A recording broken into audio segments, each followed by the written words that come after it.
حضرت عیسیٰ علیہ الصلاۃ والسلام اپنی خوبیوں کا تذکرہ کر رہا ہے، اپنی صفات کا تذکرہ کر رہا ہے، اور انسان کی صفات میں تو یہ بھی ہے وہ نماز کا پابند ہو، انسان کے کمال میں سے یہ بھی ہے وہ زکوٰۃ کی ادائیگی صحیح کرتا ہو، انسان کے کمال میں سے یہ بھی ہے وہ ماں باپ کا فرما بردار ہو، وبرم بوالدتی۔ یہ پیغمبر روئے زمین کی ساری مخلوق اکٹھی ہو جائے، ایک نبی کا مقابلہ نہیں کر سکتے، ایک نبی کی عظمت کا بڑائی کا مقابلہ نہیں کیا جا سکتا۔ اور نبی جب اپنی خوبیوں کا، اپنی صفات کا اور اپنی بھی طرف سے قابل رخش چیزوں کا جب تعارف کرا رہے تو کہہ رہا ہے میں نماز پڑھتا ہوں، کہہ رہا ہے میں زکوٰۃ دیتا ہوں، کہہ رہا ہے میں والدین کی خدمت کرتا ہوں۔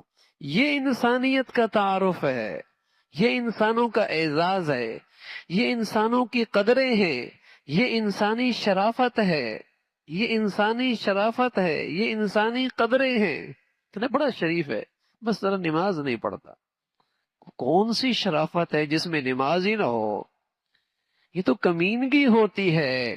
اس لیے کہ جب آدمی نماز نہیں پڑھتا تو رسول اللہ صلی اللہ علیہ وسلم نے فرمایا من ترک الصلاۃ متعمدا فقد کفر، جو جان بوجھ کے نماز چھوڑ دے یہ تو کافروں کی سرحد میں چلا گیا۔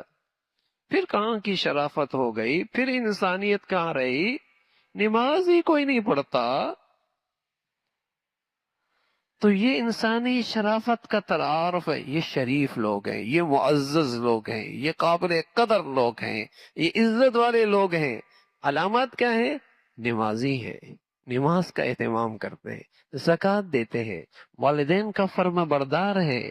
یہ شرافت ہے، انسانی شرافت ہے۔ اور فرمایا اللہ نے مجھے سرکش نہیں بنایا، مجھے بدبخت نہیں بنایا، سرکش نہیں بنایا، بدبخت نہیں بنایا ہے۔ اور اللہ کی مجھ پہ سلامتی ہے ہمیشہ کے لیے۔ اللہ رب العزت یہ خوبیاں نصیب فرما دے۔